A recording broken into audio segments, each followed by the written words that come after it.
100 million? Yes, Your Honor. Ano yun? Ilang maleta yun? Saan mo nilalagay yung 100 million? Nasa box po, Your Honor.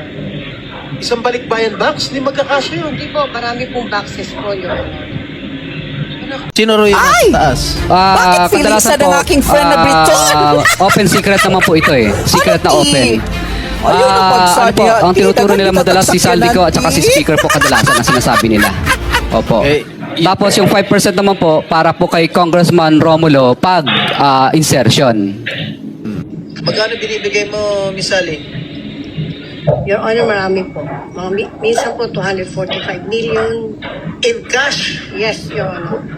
Dinadala mo yung 245 million sa DPWH, sa opisina sa DPWH? Actually, Your Honor, putol-putol po yun. Minsan po 100. Even though, 100 million?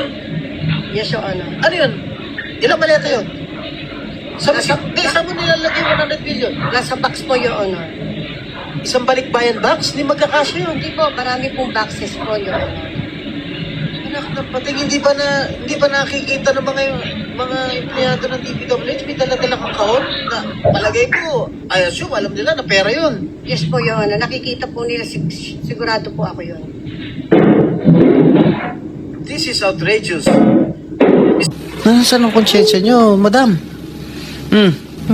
Ngayon lang ako nakarinig na isang tao o mag-asawa na ganito kadami ang kotse na mamahalin.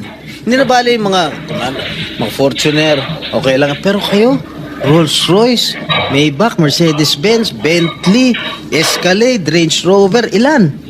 GMC, Suburban, G63, di ko na nga naintindihan yan eh. O sabi ni Senator Soto, tapos pera ng gobyerno. Ano ba? Nasaan ang konsyensya nyo, madam? Sabi mo hindi ka pa nakapag-umpisa ng project. Paano ka naging quadruple A? Ang ano ko lang, Mr. Che, yung sinasabi kong 1992 is highway pa yon. Yung nakita niyo yung highway. Hindi natin pinag-uusapan yung hardware mo. Ang pinag-uusapan natin, flood control projects. Tinatanong ka kanina, sabi mo, hindi ka pa nagkapag-umpisa ng flood control projects. Paano ka nagkaroon ng lisensya? Paano ka naging quadruple A?